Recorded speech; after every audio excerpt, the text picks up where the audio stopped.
இது ஒரு சுவரோட மூலமட்டம். நம்ம இதில் வந்து மூலமட்டம் இல்லாமல் நம்ம எப்படி மூலமட்டம் பார்க்கறதுனா இந்த இடத்துல ஒரு பில்லர் வருதுன்னு வச்சுக்கோங்க. இதில் அந்த கடைசியில் வருது, இந்த கடைசியில் வருது. இதை நம்ம எப்படி பார்க்கணும்னா இப்போ ஒன் சைடு வந்து 3 அடி எடுத்துங்க. சரியா? ஒன் சைடு வந்து 3 அடி, இன்னொரு சைடு வந்து 4 அடி.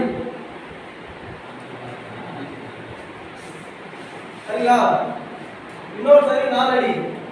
இதுல மூலமட்டம் கண்டுபிடிச்சா என்ன வரும்னா இந்த இதுல இருந்து இந்த இடத்துல பிடிக்கணும், இன்னொரு அடி டேப் பிடிக்கணும்.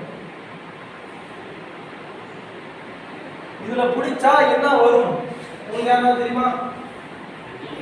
5 வரும். 5 தாண்டி 1 இன்ச் 2 இன்ச் மாறினாலும் மூலமட்டம் பிரிஞ்சிரும், இல்லைன்னா புரியும். புரியுதுங்களா? இதுதான் ஒரு மொத்த பில்டிங்க்கு நம்ம வந்து இன்ஜினியர்